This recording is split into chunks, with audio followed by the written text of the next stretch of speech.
পশ্চিম এশিয়ার পরিস্থিতি নিয়ে আগামীকাল সব মুখ্যমন্ত্রীদের সঙ্গে বৈঠকে বসতে চলেছেন প্রধানমন্ত্রী।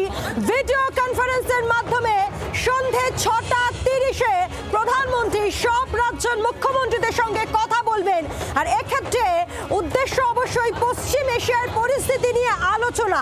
যেসব রাজ্যে নির্বাচন অনুষ্ঠিত হতে যাচ্ছে সেই রাজ্যের মুখ্যমন্ত্রীরাও এই বৈঠকে অংশ নেবেন না। পশ্চিম এশিয়ার সংঘর্ষের প্রেক্ষাপটে রাজ্যগুলির প্রস্তুতি ও পরিকল্পনা নিয়ে পর্যালোচনা করা হবে। কথা বলবো রাজীব, আমাদের সঙ্গে রয়েছেন প্রতিনিধি রাজীব। আপডেট কি? দেখো, প্রধানমন্ত্রী নরেন্দ্র মোদী আগামীকাল সমস্ত রাজ্যের মুখ্যমন্ত্রীদের সঙ্গে বৈঠক করবেন এবং এই বৈঠক তিনি করবেন পশ্চিম এশিয়ার পরিস্থিতি নিয়ে। ভিডিও কনফারেন্সের মাধ্যমে সন্ধ্যে 6:30 এই বৈঠক হবে এবং প্রধানমন্ত্রী মুখ্যমন্ত্রীদের সঙ্গে কথা বলে রাজ্যের যে পরিস্থিতি, রাজ্যগুলির যে পরিস্থিতি সেটা বুঝবেন। একদিকে উল্টো আবার কেন্দ্রের তরফ থেকে যা যা বক্তব্য সর্বদল বৈঠকে করা হয়েছে সেগুলি নিয়ে কথা বলবেন। যেসব রাজ্যে নির্বাচন চলছে সেই রাজ্যগুলির মুখ্যমন্ত্রীরা অবশ্য এই বৈঠকে যোগ দেবেন না। তোমাকে জানিয়ে রাখি যে পশ্চিম এশিয়ার সংঘর্ষের প্রেক্ষাপটে রাজ্যগুলোর প্রস্তুতি এবং পরিকল্পনার একটা পর্যালোচনা করা হবে। নির্বাচন চলছে এমন রাজ্যগুলোর মুখ্য সচিবদের জন্য পরে একটি পৃথক বৈঠকের আয়োজন করা হয়েছে। অর্থাৎ এক্ষেত্রে পশ্চিমবঙ্গের মুখ্যমন্ত্রী মমতা বন্দ্যোপাধ্যায় আগামীকালের এই বৈঠকে থাকবেন না, কিন্তু পরে কয়েকদিনের মধ্যেই মুখ্য সচিবদের নিয়ে বৈঠক হবে এবং সেখানে রাজ্যের তরফে থাকবেন।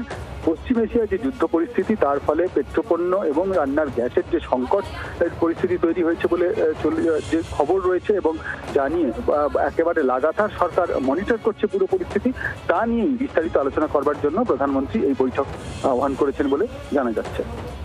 রাজ্য আমাদের সঙ্গে থাকো। সেক্ষেত্রে 5 রাজ্যে ভোট রয়েছে, সেই 5 রাজ্যের মুখ্যমন্ত্রীরা এই বৈঠকে থাকবেন না, তাদের জন্য পৃথক একটা বৈঠক হতে পারে মুখ্য সচিবদের জন্য, সেই সব রাজ্যের মুখ্য সচিবদের জন্য। এই বিষয়টা আরেকটু স্পষ্টভাবে জানবো রাজীব। অবশ্যই দেখো, প্রধানমন্ত্রী নরেন্দ্র মোদী আগামীকাল সন্ধ্যে 6:30 যে বৈঠক করবেন ভিডিও কনফারেন্সের মাধ্যমে, সেই বৈঠকে 5 রাজ্যের মুখ্যমন্ত্রী উপস্থিত থাকবেন না, যার মধ্যে রয়েছে পশ্চিমবঙ্গ, অসম, তামিলনাড়ু, কেরল, পুডুচেরি। এই রাজ্যগুলির মুখ্যমন্ত্রীরা থাকবেন না, কারণ এই রাজ্যগুলিতে বিধানসভা নির্বাচনের নির্ঘণ্ট ঘোষণা হয়ে গিয়েছে, নির্বাচনী প্রক্রিয়া চলছে এবং মুখ্যমন্ত্রীরা স্বাভাবিক কারণেই তারা ব্যস্ত রয়েছেন। এই রাজ্যগুলির মুখ্য সচিবদের নিয়ে 2-1 দিনের মধ্যেই বৈঠক হবে। উদ্দেশ্য এই বৈঠকের যে পশ্চিম এশিয়ায় যুদ্ধ চলছে, সেই যুদ্ধের কারণে একেবারে সমগ্র বিশ্বেই যে পেট্রোপণ্য এবং রান্নার গ্যাসের সংকট পরিস্থিতি তৈরি হয়েছে, তার মোকাবিলায় ভারত এখনো পর্যন্ত কি করেছে, ভারতের অবস্থান কি, কতটা তেল মজুত রয়েছে, কালোবাজারি কিভাবে বন্ধ করা যায় এবং সেক্ষেত্রে রাজ্য সরকারগুলির কি করণীয়, রাজ্য এবং কেন্দ্র সরকার মিলিতভাবে এর কিভাবে মোকাবিলা করতে পারে, সামগ্রিক এই আলোচনা হবে। পশ্চিমবঙ্গ সহ যে 5 রাজ্যের কথা আমি বললাম, সেই 5 রাজ্যের মুখ্য সচিবদের নিয়ে আগামী 2-1 দিনের মধ্যেই এই একই ধরনের বৈঠক আবার অনুষ্ঠিত হবে বলে আমরা জানতে পারছি। রাজীব, ধন্যবাদ। অর্থাৎ প্রধানমন্ত্রী নরেন্দ্র মোদী আগামীকাল সমস্ত রাজ্যের মুখ্যমন্ত্রীদের সঙ্গে বৈঠক করবেন, তবে 5 রাজ্যে যেসব রাজ্যগুলোতে পশ্চিমবঙ্গ সহ যেসব রাজ্যে ভোট রয়েছে আসন্ন, সেসব রাজ্যের মুখ্যমন্ত্রী থাকবেন না, তবে সেসব রাজ্যের মুখ্য সচিবদের জন্য পৃথক একটি বৈঠক আগামী কয়েকদিনের মধ্যেই করা হবে, এমনটাই জানা যাচ্ছে।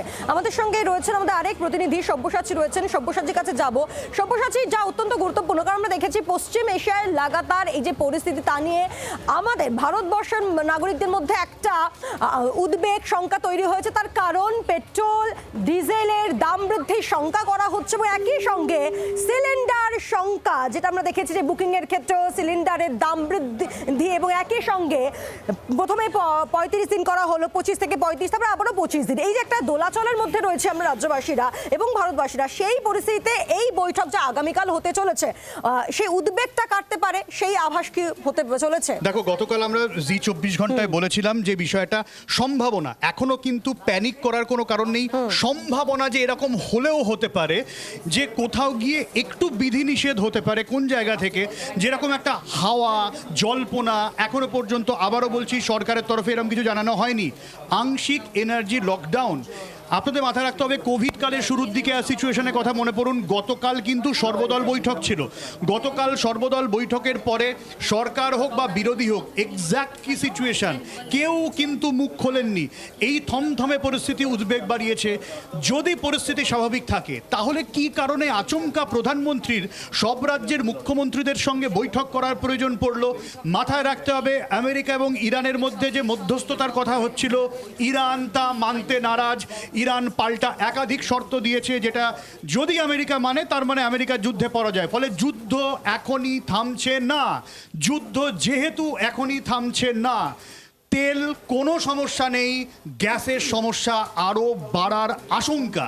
আর ঠিক এই জায়গা থেকে পায়েল, প্রধানমন্ত্রী যখন সব রাজ্যের মুখ্যমন্ত্রীদের সঙ্গে বৈঠকে বসেন, কোথাও গিয়ে এটা বুঝতে হবে পায়েল যে পরিস্থিতি কিন্তু খুব একটা স্বাভাবিক নয়, ঠিক এই জায়গা থেকে আরো কড়াকড়ি হতে পারে। মনে হচ্ছে তোমার মনে পড়ে যাবে, জাস্ট কয়েকদিন দুদিন আগে আমরা দেখলাম কখন লোকসভা কখন রাজ্যসভা দাঁড়িয়ে প্রধানমন্ত্রী বার্তা দিলেন যে আমাদের ঐক্যবদ্ধ থাকতে হবে সেই করোনাকাল পরিস্থিতির মধ্যে। ঠিক এই বক্তব্য যখন প্রধানমন্ত্রী বলছেন, এই শঙ্কা, তারপরে আগামীকাল যখন বৈঠক, কোথাও কি একটা মনে হচ্ছে না তোমার আমার মধ্যে কিন্তু একটা শঙ্কা কাজ করছে সেই করোনাকালের মধ্যে? নোটবন্দির কথাগুলো মনে পড়ে যাচ্ছে, তারপরে করোনাকালে, তারপরে এই যে লকডাউন, তারপরে আবার কি কোনো একটা বড় কিছু আসতে চলেছে? দেখো, ওই কোভিডের লকডাউন, কোভিড ক্রাইসিস কিন্তু হিউম্যান ক্রাইসিস ছিল। এটা হিউম্যান ক্রাইসিস নয়, এটা এনার্জি ক্রাইসিস। এটা যতই সরকারকে কেউ গালাগাল দিন না কেন, এটা সরকারের হাতে নেই, কারণ গোটা বিশ্বের পরিস্থিতি অন্যরকম। কিউবা থেকে শুরু করে পাকিস্তান, শ্রীলঙ্কা, বাংলাদেশ, অস্ট্রেলিয়া থেকে শুরু করে ইউরোপের একাধিক দেশ এই আংশিক এনার্জি লকডাউনের পথে হাঁটতে বাধ্য হয়েছে।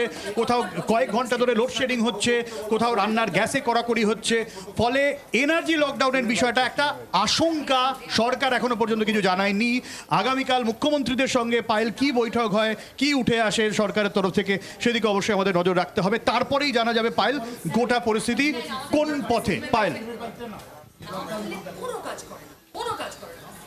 ঠিক এই জায়গা থেকেই ভোটের মধ্যে কি লকডাউনের একটা আশঙ্কা এই মুহূর্তে তৈরি হচ্ছে। তার কারণ আপনাদের মনে থাকবে যে গত দুদিন ধরে আমরা দেখেছি প্রধানমন্ত্রী তিনি সংসদে তিনি বার্তা দিয়েছেন, তিনি বলেছেন যে সেই করোনা কালের মতো তৈরি থাকতে হবে এবং ঐক্যবদ্ধ থাকতে হবে। এবং তারপর আগামীকাল প্রধানমন্ত্রী সব রাজ্যের মুখ্যমন্ত্রীর সঙ্গে এই বৈঠক, কোথাও কি একটা শঙ্কা তৈরি হচ্ছে?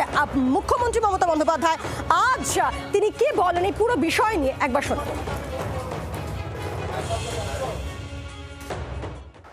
পেট্রোলের দাম বাড়িয়েছে, আবার অ্যালার্ট করেছে। ওনাদের অ্যালার্ট করার মানে তো আমি বুঝি। লকডাউন টকডাউন করবে কিনা ভাবছে কিনা জানি না, করলে করবে। লকডাউন করে মানুষকে ঘরবন্দি করে রাখবেন, মানুষকে ঘরবন্দি করবেন, মানুষকে নোটবন্দি করবেন, মানুষকে ভোটবন্দি করবেন, মানুষের নাম কেটে দেবেন। জেনে রাখবেন, কোভিডের সময় লকডাউন ছিল। আমরা 21 সালে কোভিডের মধ্যে যদি লড়াই করতে পারি, যে কোনো পরিস্থিতির মোকাবিলা করে লড়াই করবার জন্য আমরা রাজি আছি।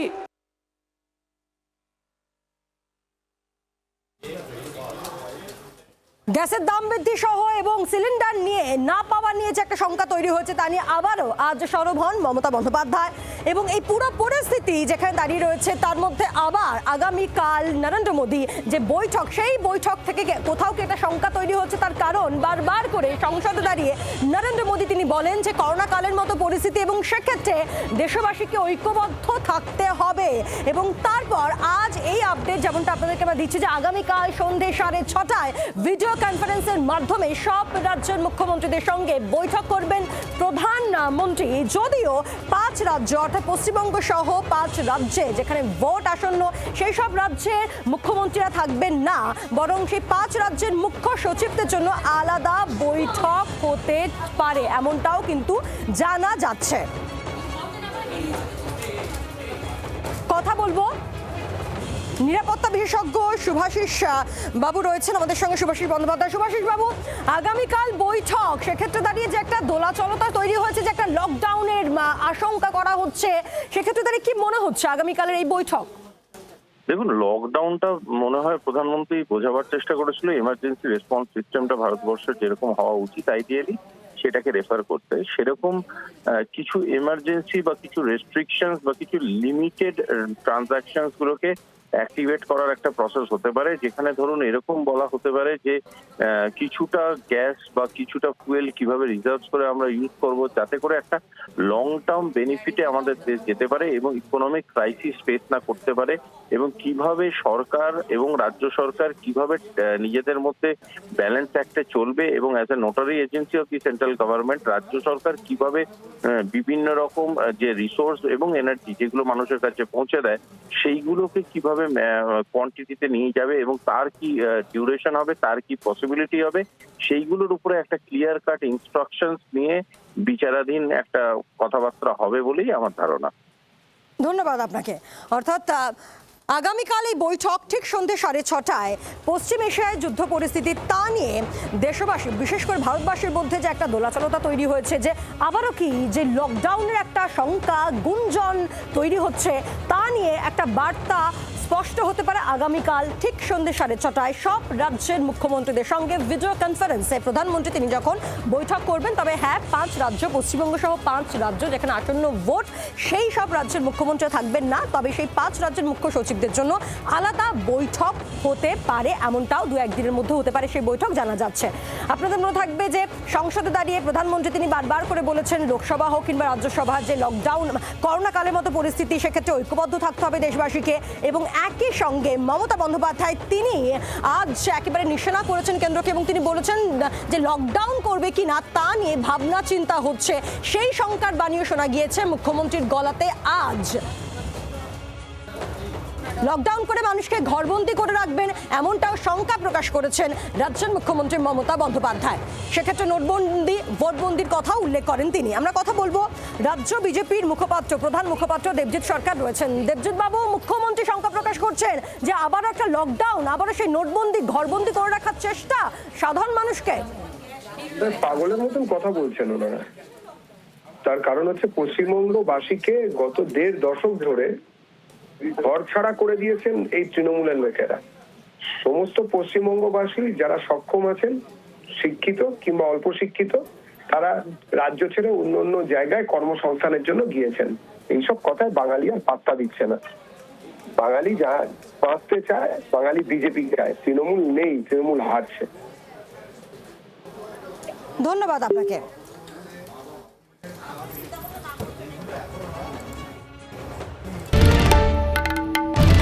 বাংলার আওয়াজ, বাঙালির আবেগ, জি 24 ঘন্টা।